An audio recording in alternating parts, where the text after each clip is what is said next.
Hello and welcome. Tonight, Independent National Electoral Commission extends the deadline for collection of permanent voter cards from January 22nd to the 29th, 2023. Do not meddle in our internal affairs. President Muhammadu Buhari cautions representatives of foreign countries in Nigeria ahead of the elections.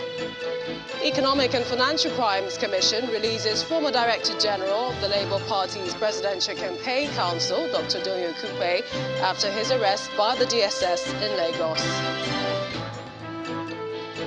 On business news tonight, United States Energy Information Administration forecasts global oil demand to grow by 50,000 barrels to over 1 million barrels per day in 2023.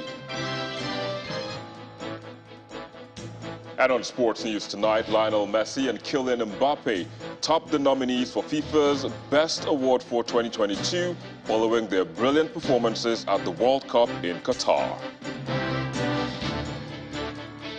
And from Abuja, Nigerian troops kill 50 terrorists in the northeast and 7 members of the proscribed IPOB in the southeast during its latest onslaught against enemies of the state. And in international news from London, US President Joe Biden's aides have found a fresh batch of classified government records at a second location in a growing political embarrassment for the White House. Eligible Nigerians who are yet to collect their permanent voters' cards now have until January 29th to do so. This follows the extension of the deadline for collection of PVCs by the Independent National Electoral Commission, INEC, by 1 week. The Commission explains that it is premised by the encouraging turnout of registered voters and the surge in the number of collected PVCs across the country. The statement by the National Commissioner in charge of voter education, Mr. Festus Okoye, says that the decision was made at the electoral body's meeting held today to review preparations ahead of the elections.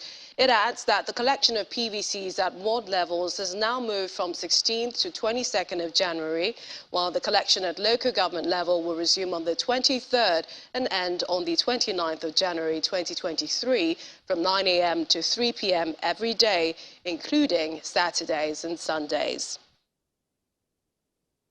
Meanwhile, it's a case of mixed feelings for those that have been trying to get their permanent voter cards from the collection centres. In Lagos, just like other parts of the country, INEC staff are at various registration centres to distribute the PVCs.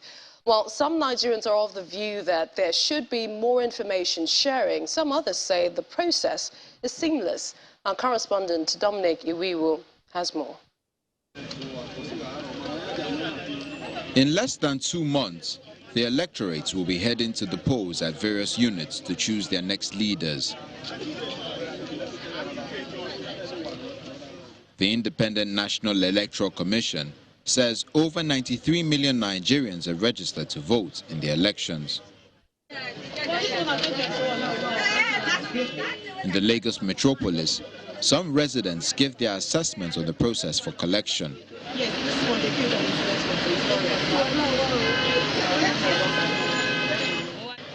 At the Isheri Junior Grammar School, quite a number of people were seen in the process of PVC collection after undergoing clearance by INEC staff to ascertain their registration areas.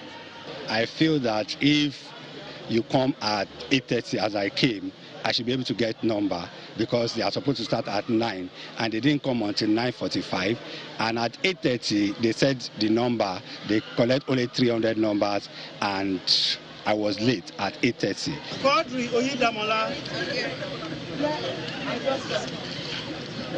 The story is almost the same at the Agidimbi Technical College, as some prefer solutions to hitches observed. The experience I saw for here in the morning, I came, they arranged well, they write people name, transfer and collection. So they bring 2 lines, transfer lines and collection line. So everything is normal, they do well. I was there as early as 5 o'clock this morning. No stress, no fights. And I was collecting the list, writing down their name. I feel that INEC, being a government institution, should be much more organized in the disbursement of the cards. I don't know what's currently happening, but I can see that they are somewhat understaffed. one person cannot be doing sharing of cards and doing sharing of cards for people that are doing transfer and people that are collecting their PVCs. Although there are many Nigerians who are unaware of the appropriate place to pick up their PVCs, information on various collection points and relevant dates have been provided on INEC's website to guide potential voters and make the process hitch-free. Dominic Iwiwu, Channels Television News. Still ahead of the elections, President Muhammadu Buhari is renewing calls to representatives of foreign governments in the country not to meddle in Nigeria's internal affairs. The president made this known when he received letters of credence from ambassadors of Switzerland, Sweden, the Republic of Ireland, the Kingdom of Thailand, the Republic of Senegal, and the Republic of South Sudan at the State House. President Buhari further stated that Nigeria is working closely with ECOWAS to deal with insecurity in the West Africa region and also implement strategies to contain the spate of unconstitutional changes in government.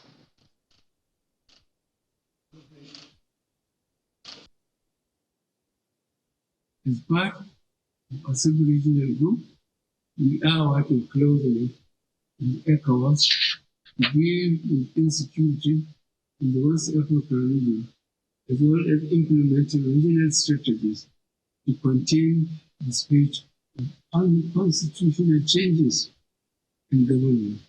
And we need your cooperation and collaboration to overcome these challenges together.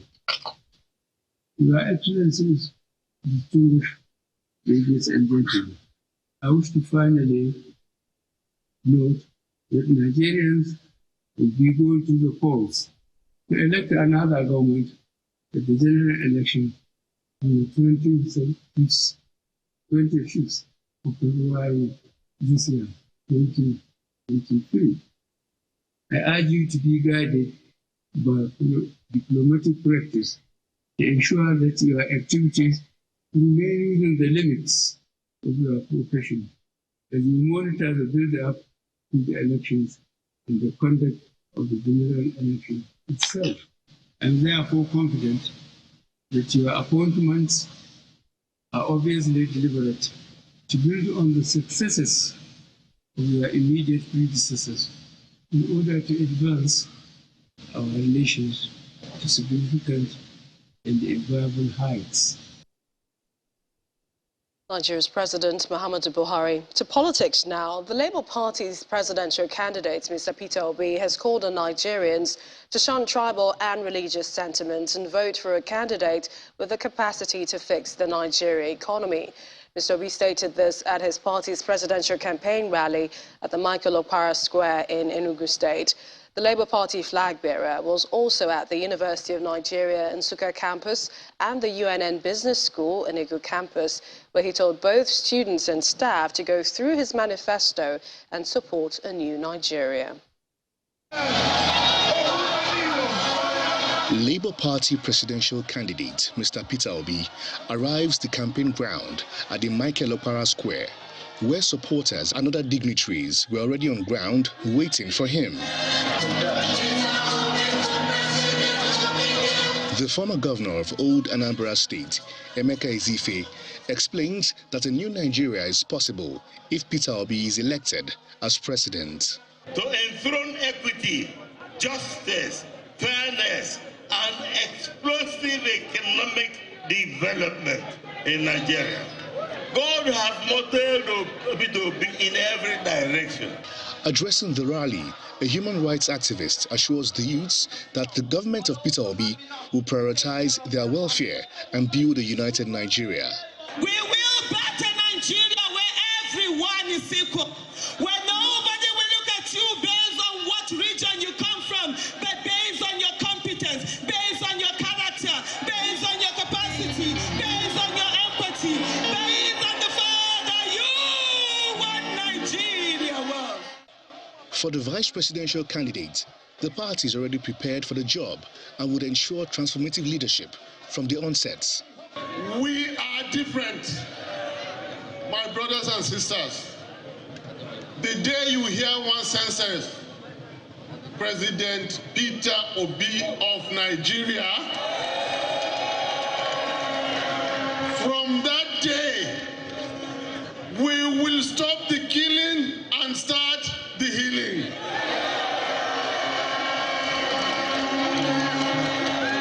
From that day, we will stop the stealing and start the keeping. His Excellency, Mr. Peter Obi, come on!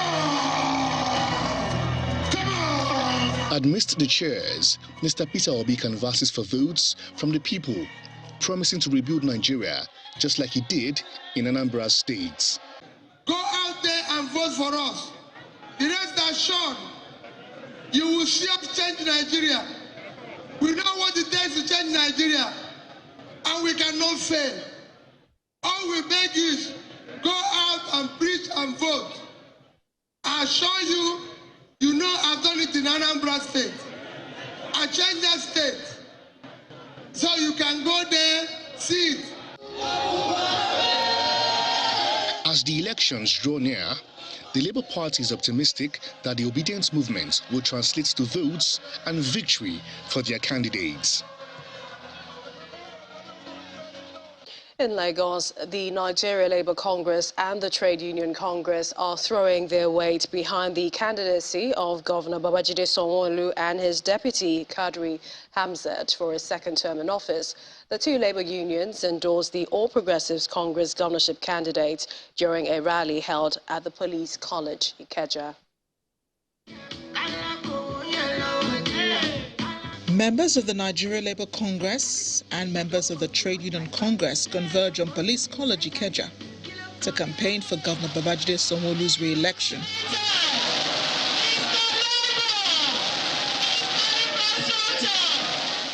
In one voice, leaders of the labour unions of the state endorsed the governor, whom they describe as the most qualified for the job. APC, we have agreed to return and endorse Mr. Babajide Olushola Sanwo-Olu and his partner, Dr. Obafemi Hamzat. We have agreed, right? We have tested Mr. Babajide Olushola Sanwo-Olu and we have found him to have listening ears, not just that, a large heart to accommodate and continue to listen and address your concerns. I see, why do we know? I see, why do we know? In his response, Governor Sanwo-Olu promises to continue the good work if he returns to office as Governor of Lagos. We will support you much more than you have done. We will ensure that the value that you place on each of your life is not compromised. And go out and do the right thing, which is to vote for APC and to endorse and to vote also for our principal, Asiwaju Bola Ahmed Tinubu.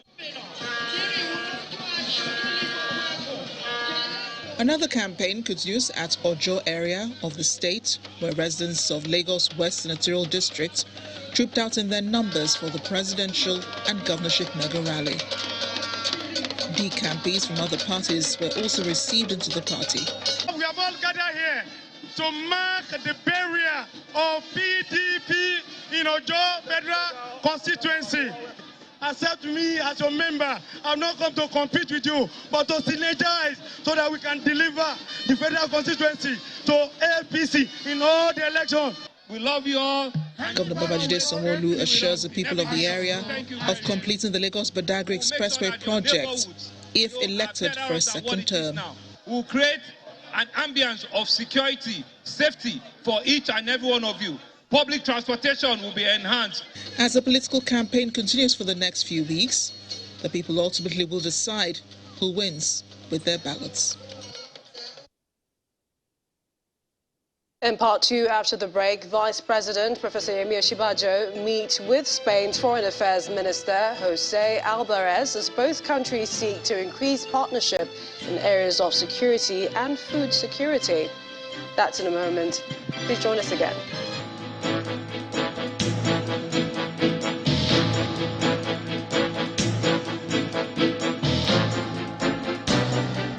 Welcome back. If you just joined us, you're watching the news at 10 live on Channels Television. Here's a reminder of our top stories. Independent National Electoral Commission, INEC, INEC extends the deadline for collection of permanent voter cards from January 22nd to the 29th. Do not meddle in our internal affairs. President Muhammadu Buhari cautions representatives of foreign countries in Nigeria ahead of the elections. Economic and Financial Crimes Commission releases former Director General of Labour Party Presidential Campaign Council, Dr. Donyo Kupe, after his arrest by the DSS in Lagos. And U.S. Attorney General Merrick Garland announces an independent lawyer will investigate President Joe Biden's handling of classified documents.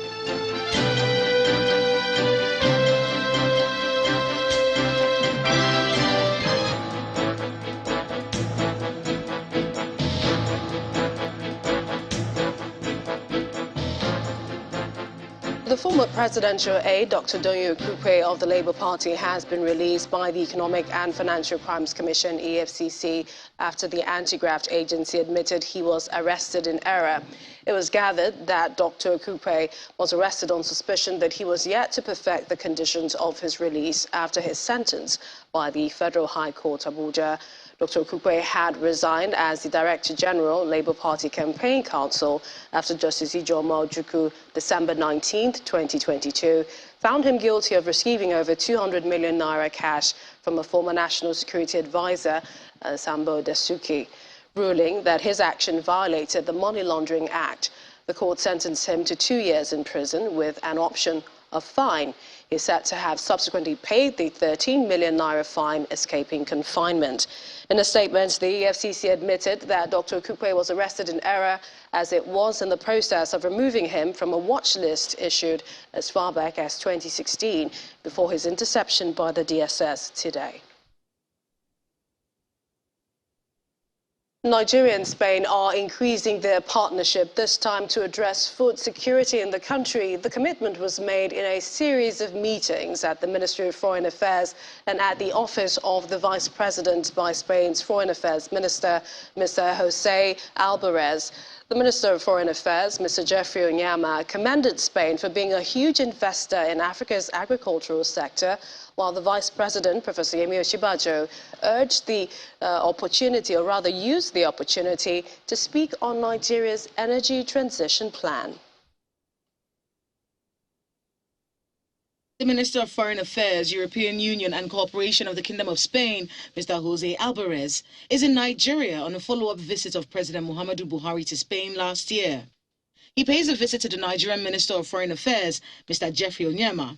And top on their list of conversations is how to strengthen their ties, especially in the area of insecurity. We're particularly delighted as we speak about security, not just military security, but also food security. And Spain is a huge investor in Africa in the agricultural sector, and have some big companies here, GB Foods and others, that are doing very, very important and very productive work with Nigeria in the agricultural sector. The Spanish minister also reiterates his country's readiness to help Nigeria end food insecurity. Security, which is a common challenge to Nigeria and Spain, and we want to offer our support to Nigeria in this great challenge. We express, and I want to express officially, our solidarity with Nigeria in the fight against terrorism. A posthumous award was given to the late Nigerian ambassador to Spain, Ademola Seriki, which was received by his wife and son. The handshake. Okay. Yes. Next, Mr. José Alvarez pays a visit to Nigeria's Vice President, Professor Yemi Osinbajo, at the State House, where the conversation moves to Nigeria's energy transition plan, to which the Vice President says Nigeria is doing its best to create a balance. We want to make sure that the transition from fossil fuels and other pollutants is as smooth as possible and as much as possible in the interest of the development of our people. Because so we are faced with a situation where our people also need to have energy, to have gas, and in the transition, we want to ensure that gas is that preferred transition fuel, not just for industry, but also for clean cooking. This partnership between both countries in critical areas such as the war on terrorism, food security, and energy transition in line with global best practices is expected to yield positive outcomes for all Nigerians. Let's head to Abuja for more stories. Hi, Gloria. It's another evening with you. It is nice to see you. Certainly. Thank you, Millicent. Here in Abuja, troops of the Nigerian military have neutralized over 50 terrorists in the northern part of the country. The Director of Defense Media Operations, Major General Musa Dannadami, disclosed this while briefing journalists at the defense headquarters in Abuja on the activities of the military in the last 3 weeks. Troops in the northeast zone of the region neutralized 25 terrorists, arrested 18 terrorists, as well as 21 terrorist logistics suppliers, while 2 foreign terrorist informants were also arrested, as well as 5 kidnappers. Troops also rescued 47 abducted civilians, while a total of 377 Boko Haram and Islamic State of West African Province terrorists and members of their families surrendered to troops at various locations within the theater of operations. Within the week in review, troops in the northwest zone neutralized 27 terrorists, arrested 19 terrorists, and rescued 68 civilians. All recovered items, apprehended suspects, and rescued civilians have been handed over to appropriate authorities for further action. The defense spokesman also says within the period under review, troops in the southern part engaged members of the Eastern Security Network of the proscribed indigenous people of Biafra during various encounters. Troops discovered and destroyed several illegal bunkering sites, 1,075 cooking ovens, 343 storage tanks, 154 dugout pits, and 28 wooden boats. Troops equally recovered 854,500 liters of crude oil, 1,055,000 liters of automotive gas oil, and 2,000 liters of dual-purpose kerosene, 1 AK-47 rifle, while 19 suspected economic saboteurs were also arrested. Troops also neutralized 7 indigenous people of Biafra and Eastern Security Network criminals and arrested 6. All recovered items and apprehended suspects were handed over to relevant authorities for further action. Generally, during the period under review, the southwest region of the country was adjoined to be relatively calm and peaceful.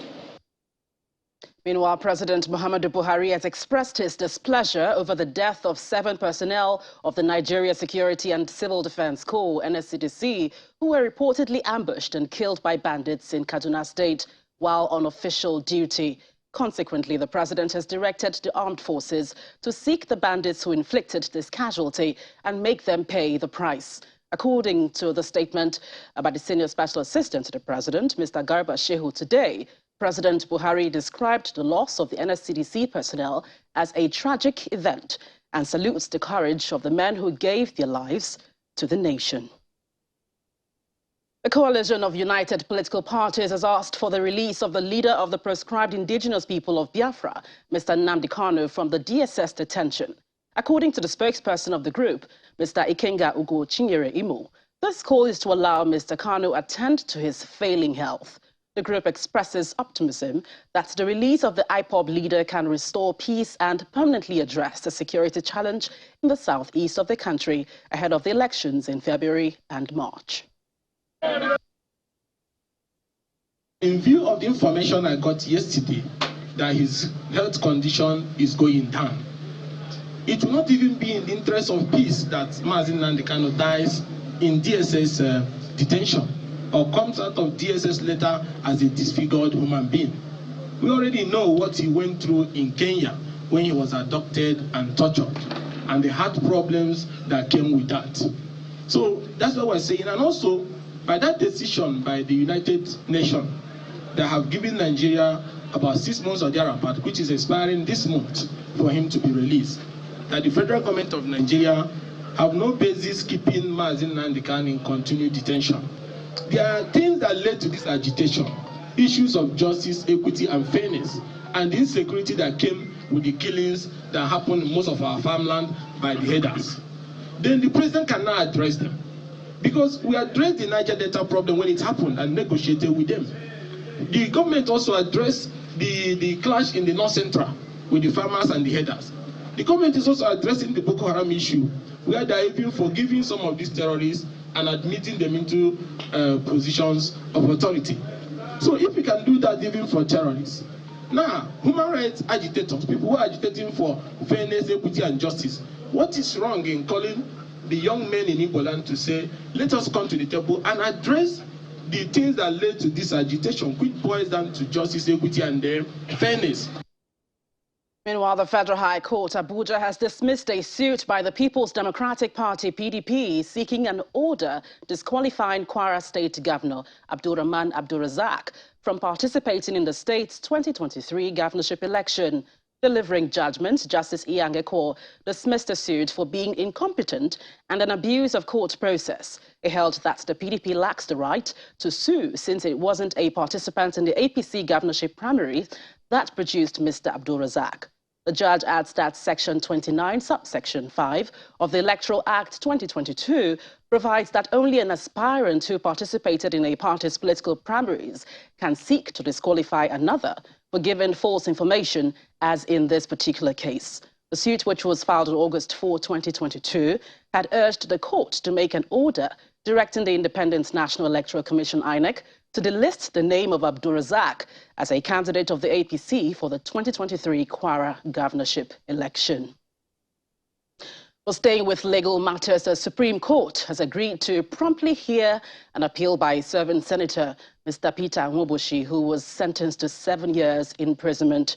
A 5-member panel of the Apex Court, led by the Chief Justice of Nigeria, Justice Olukayode Ariwola, granted Nwoboshi's prayer that his appeal be brought forward and heard promptly. Justice Ariwola, in the lead ruling, says Senator Nwoboshi's application, having not been opposed by the Economic and Financial Crimes Commission and other respondents, should be granted as prayed. The CJN subsequently rescheduled the hearing of the appeal for February 9, 2023, as against the earlier date of November 21, 2024. A counsel to Mr. Nwoboshi and senior advocate of Nigeria, Mr. Kanu Agabi, notes that his client is a serving senator who is also contesting in the general elections later this year.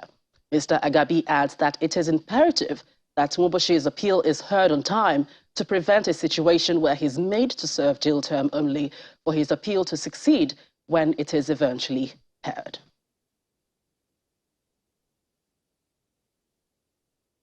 When the news at 10 returns, United States Energy Information Administration forecasts global oil demand to grow by 50,000 barrels to over 1 million barrels per day in 2023.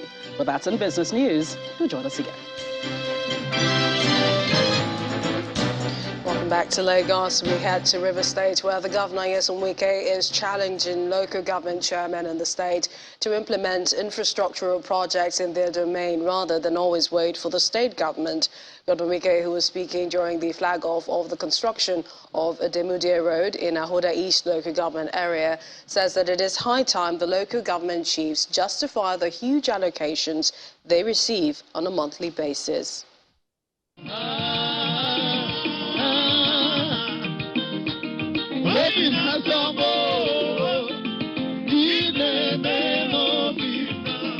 The latest port of call for the implementation of the urban renewal and rural regeneration agenda of the River State government is Ahoda East local government area, where the Ademudia Road is to be flagged off for reconstruction. Honorable Igwe Aguma, Chief David Briggs, Chief Maurice Oyiri. Being an area to be visited by Governor Nyesom Wike for project delivery, the council chairman expresses his gratitude and makes a new demand. Your Excellency, we are supporting you here, but Your Excellency, we have a problem. What 10 in our Ahoda East local government area does not have roads. His demand clearly didn't go down well with Governor Nyesom Wike, who mounts the podium to warn against such requests from council chairmen. Last few months, no local government got less than 300 to 400 million naira. Not one. What is the salary bill? Where did the money go to? How many votes do you bring? How many votes? Last election, 13,000 votes. That's what you come here and tell me, Ward 10. So I must do projects, Ward 1, Ward 2, Ward 3, Ward 4, Ward 5.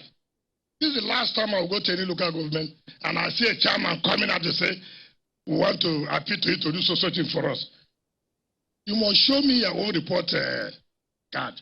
Ahead of the elections, Governor Wike is asking the residents to be generous with their votes as a reward for his gesture in the area.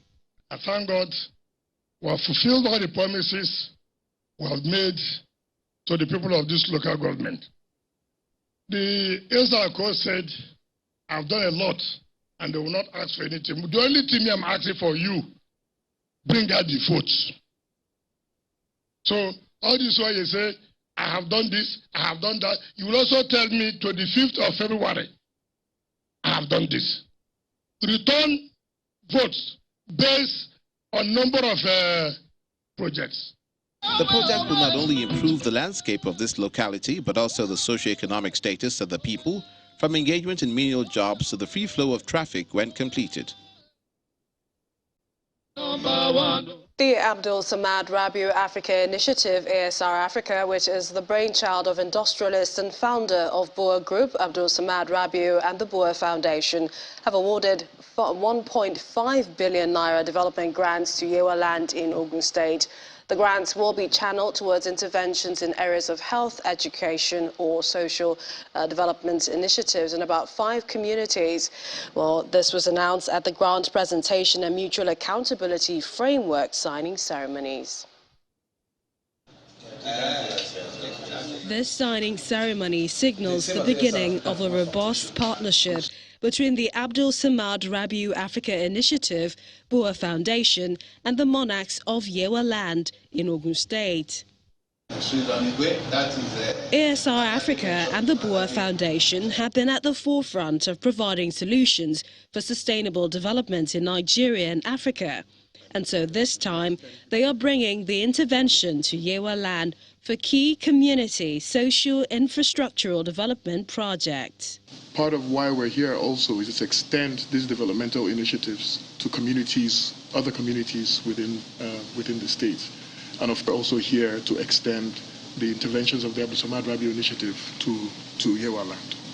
I'm here to formally present to you a letter of award for 1 billion naira as a developmental fund towards your Community Development Association.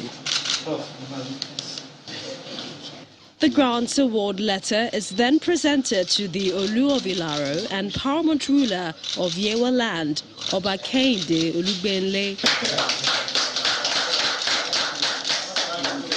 Speaking on behalf of other monarchs, Oba Olugbenle says the gesture will help bridge the infrastructural development gap in Yewa Land. There is no gainsaying that we have a very huge social infrastructural gap in Yewa Land. But this grant coming from Alhaji Rabiu through his ASR initiative will definitely go a long way to fill the huge gap that we are having here in Yewa Land. The first grant of 1 billion naira will go to all communities in Yewa Land, while ASR Africa and Boer Foundation are also giving additional grants of 250 million naira each to Igbogila and Ibeshe communities for already identified infrastructure projects. The Abdul Samad Rabiu Africa Initiative was established in 2021 to provide sustainable, impact-based solutions to developmental issues affecting health, education, and social development in Africa. Now, the central bank has continued to appeal to Nigerians to deposit all old naira notes in banks, warning that there won't be any extension after the January 31 deadline. Figures by the central bank shows that a significant hoarding of banknotes by members of the public is put at 2.72 trillion naira. The statistics show that 84.7% of the currency in circulation is outside the vault of the commercial banks, with only 15.2% in the central bank and commercial banks' vaults. I get one. The premises of Wuse Market in the nation's capital comes alive as the central bank takes its campaign on the need for Nigerians to embrace the new Nigerian notes and the phasing out of the old ones by January 31. To the new one. That is why they're all here too. The meeting has in attendance traders as well as Nigerians from all walks of life. They are admonished to stick to the deadline outlined by the bank while displaying how to identify fake notes. The current series being withdrawn from circulation will cease to be legal tender after January 31st, 2023. The new design and current series are to circulate side by side until January 31st, 2023, when the current series ceases to be legal tender. We advise members of the public to ensure that they deposit cash holdings in these denominations at their commercial banks. If you have the old currency, please take them to the commercial banks and they will be acceptable or be accepted. Some of the concerns raised by the traders as well as other Nigerians focus on the availability of the new notes. The central bank is however quick to add that there is no cause for alarm as the new notes will be in full circulation soonest. As of now, even if you go to banks that are still using old currency, then if you go to ATM, still they are loading old currencies. In other parts of the country, the calls for the extension of the January 31 deadline for the deposits of old notes continue. Some of the automated teller machines in Damaturu, the Yobe state capital, are dispensing a mix of the old notes and the new ones. This is the basis for the call for an extension of the deadline. CBN bring the money more and give to the bank. We are the customers. We are coming from rural area. We have people that they never see the new printed money since now. That I tell you. Even yesterday I visited my local site like Kaboru Sasawa. They will ask me why is the new Naira note. They will never see it since now. In Jos, the Plateau state capital, it is a mixed feelings among respondents patronizing the automated teller machines. While some were dispensing the new notes, some still had the old notes. Yesterday was the first time I touched the new Naira notes, and I'm surprised I'm withdrawing my own that is new. So it actually feels nice. Friday, January 13 is the last day given to banks to dispense old notes by the Central Bank of Nigeria. The Apex Bank is optimistic that the banks have the capacity to deliver on this deadline. Well, staying with the new CBN policy, the national chairman of the Labour Party, Mr. Julius Sabure, has applauded President Muhammadu Buhari and the Central Bank Governor, Governor Emefiele, for introducing and supporting the new Central Bank policy, changing the new Naira notes before the 2023 general elections. Mr. Sabure was addressing the media when the British High Commissioner to Nigeria, Katrioni Liang, visited the National Secretariat of the party to rub minds with the leadership of the party in preparation for the elections next year. I saw a mint printed in 2005 in circulation, mint recently. So what does that tell you? It tells you that a lot of our currencies that were kept somewhere are now in circulation and is being withdrawn from the public. So for me, we as a party, we support the policy and we encourage the CBN to continue with the policy and ensure that whatever they can do to ensure that there is no vote buying in this election will be a welcome development. The truth of the matter is that we've seen that the country is not working. And the numerous challenges we've had is because of failed leadership. And you will continue to have failed leadership if the recruitment process is not credible, is compromised. If elections are compromised, it means that people who have capacity, people who have what it takes to lead will never have the opportunity of leading. And that's why whether you are a governor of CBN, whether you are the president of Nigeria, or whether you are a common citizen, it is incumbent on all of us at this point of our history to ensure that we have free, fair, credible election so that we can have leaders who will genuinely be able to pursue development of the country. We have more business news. Here's Jeffrey Uzono.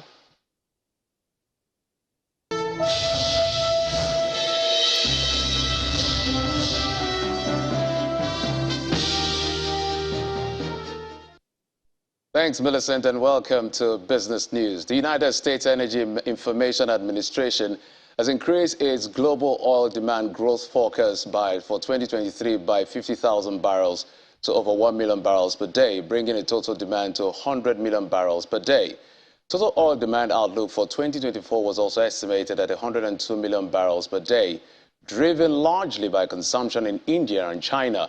Meanwhile, oil prices rose by more than $1 a barrel on Thursday, extending gains after the U.S. inflation unexpectedly fell in December. And back here in Nigeria, the Senate is to ramp up efforts to ensure that revenue-generating agencies provide more funds to implement the 2023 budget.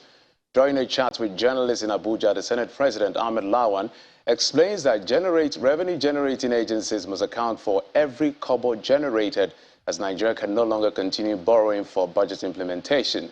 He also frowns on the tax waivers regime that cost Nigeria about 6 trillion naira in the 2022 fiscal year. We have to work hard to improve our revenue generation, collection, because it's not looking too sustainable that we tolerate people, some agencies of government, to misapply or not even declare the revenues they collect. We can't continue with that. So for us in the Senate, we have decided that for the remaining part, we'll continue to engage with our revenue generating agencies until we get better outcomes from them. And this is possible. This is imperative. And also the concessions and the waivers that government has given to some companies and individuals maybe, we need to review that. We need to work hard to improve on the revenue generation and collection by the MDS and other government agencies.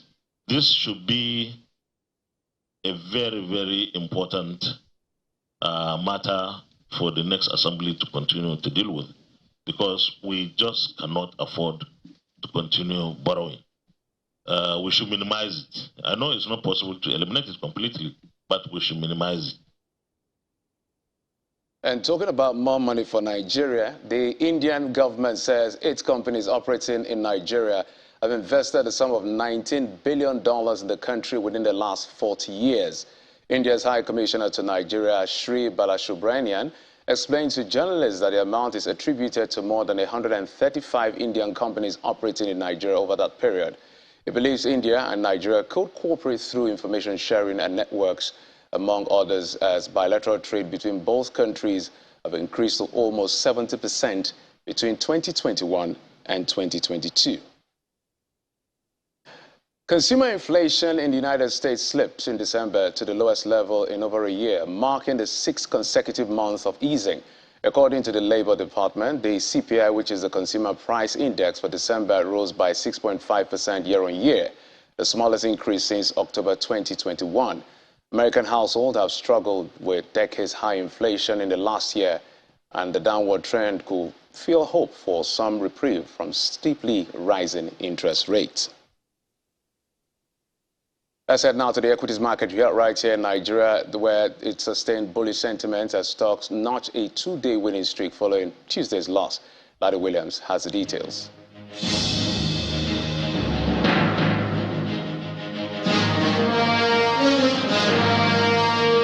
Hello and welcome to the Stock Market Report. Well, let's take a look at how your money performed today. And it's another green close, up 0.62%. And we have a new level now, 52,048 points for the all-share index. Market cap, 28.349 trillion naira. Let's look at the activity chart still red, compared to yesterday. Less volume, 211 million units of stocks, valued at 7.72 billion naira. See less deals compared to yesterday, 3,462.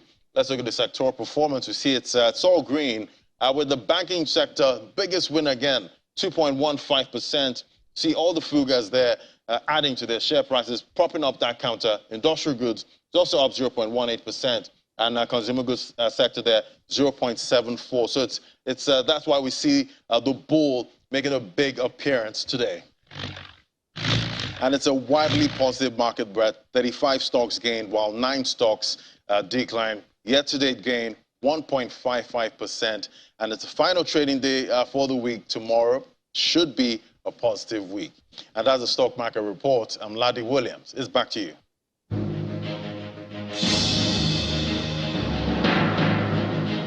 And that's it on Business News. I'm Jeffrey Uzonga. It's back to you, Millicent, for the rest of the news at 10.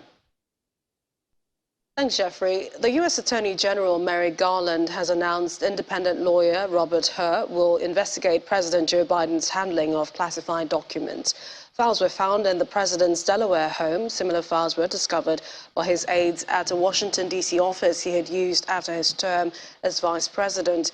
The president has said he is cooperating with the Department of Justice, but House Speaker Kevin McCarthy, alongside other Republicans in the House, have called for the president to be investigated. Simon Pusey has more in Around the World in 5.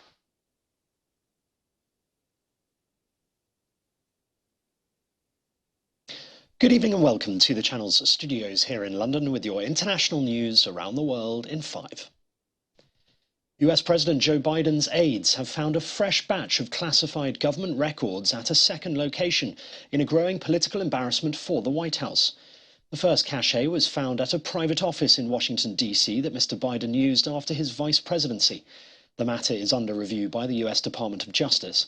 The original batch of about 10 documents was discovered in November at the Penn Biden Center, a think tank near the White House, but only came to light this week. And as soon as they did, they realized there were several classified documents in that box.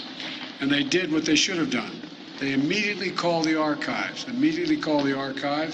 turned them over to the archives, and I was briefed about this discovery and surprised to learn that there were any government records that were taken there to that office. But I don't know what's in the documents. My lawyers have not suggested I ask what documents they were. I've turned over the boxes. They've turned over the boxes to the archives, and we're cooperating fully with the review, and which I hope will be finished soon, and there'll be more detail at that time. Chinese police have arrested a man who drove a car into pedestrians in Guangzhou, killing 5 people and injuring 13 others, and a warning viewers may find the following footage disturbing. On the left, a car slams into pedestrians crossing the road. The incident has sparked widespread public outrage, with many accusing the man of deliberately targeting people. Another video shows the same car mounting the curb and crashing into a fence. Police have detained the 22-year-old man and have launched an investigation.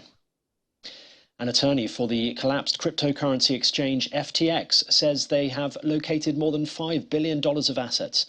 However, a US bankruptcy court was told that the extent of losses to customers is still not known.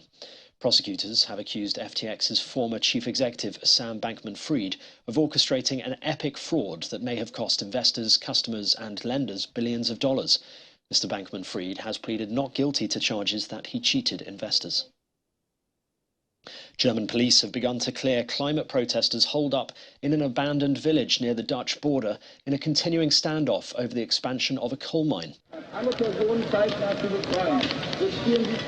For over 2 years, demonstrators had occupied Luet-Zerath, a village in the brown coal district of the western state of North Rhine-Westphalia, to stop the expansion of the coal mine. Following a court decision allowing the expansion, police in riot gear moved in a day earlier, clearing barricades put up by the activists. 2 people have been detained and another 3 are in custody since the operation started on Wednesday. An aerial video of power cuts in South Africa has shown the extent of the problem. Seen from the sky above Johannesburg, much of the city is in complete darkness. It's after power cuts worsened on Wednesday as struggling state utility Eskom said it would extend its worst ever outages until further notice. They are a major source of public frustration with the governing African National Congress Party, whose support among voters is sliding, and a brake on economic growth in Africa's most industrialized nation. Jeff Beck, one of the most influential rock guitarists of all time, has died at the age of 78. Very flattered and all that. It's all stupid, isn't it?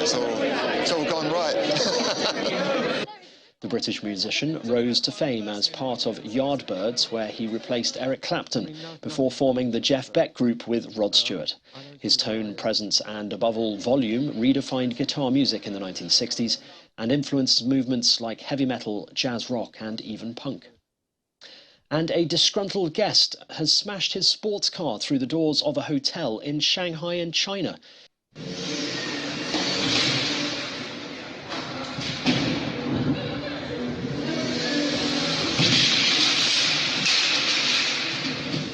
According to local media, the incident took place after the guest had an argument with hotel staff over the loss of a laptop during his stay.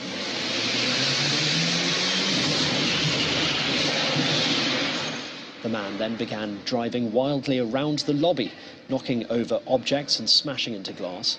Hotel staff surrounded the car in an attempt to stop it. A 28-year-old man was later arrested. And that's your international news around the world in 5. Now back to the channel's studios in Lagos.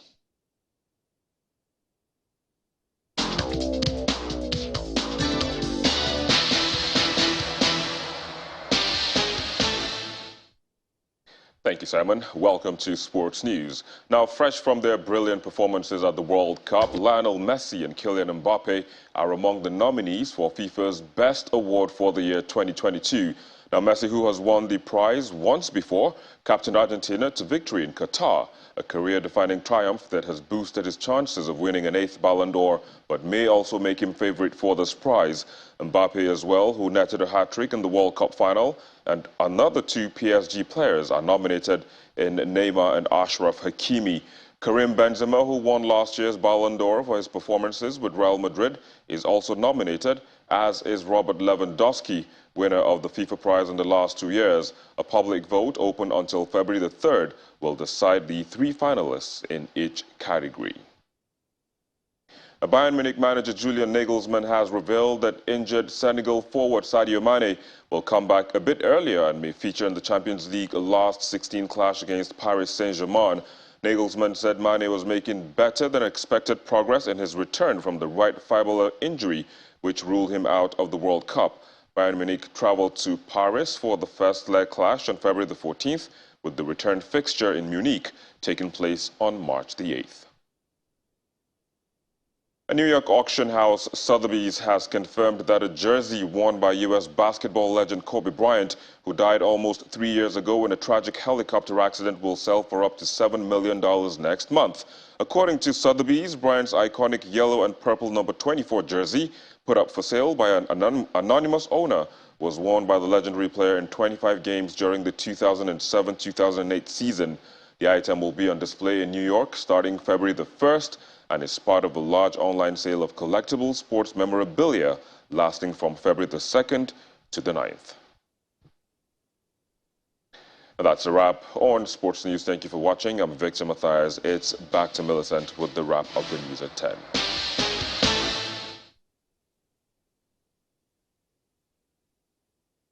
Thanks, Victor. And the main news again. The Independent National Electoral Commission, INEC, today announced the extension of deadline for the collection of permanent voter cards by 1 week. The exercise, which was earlier scheduled to end January the 22nd, will now end January the 29th, 2023. Also today, the Economic and Financial Crimes Commission released former Director General of the Labour Party Presidential Campaign Council, Dr. Doyin Kupe, after his arrest by the DSS in Lagos. That's the news at 10 tonight. Thank you for watching. I'm Millicent Walker. Have a good night and stay safe.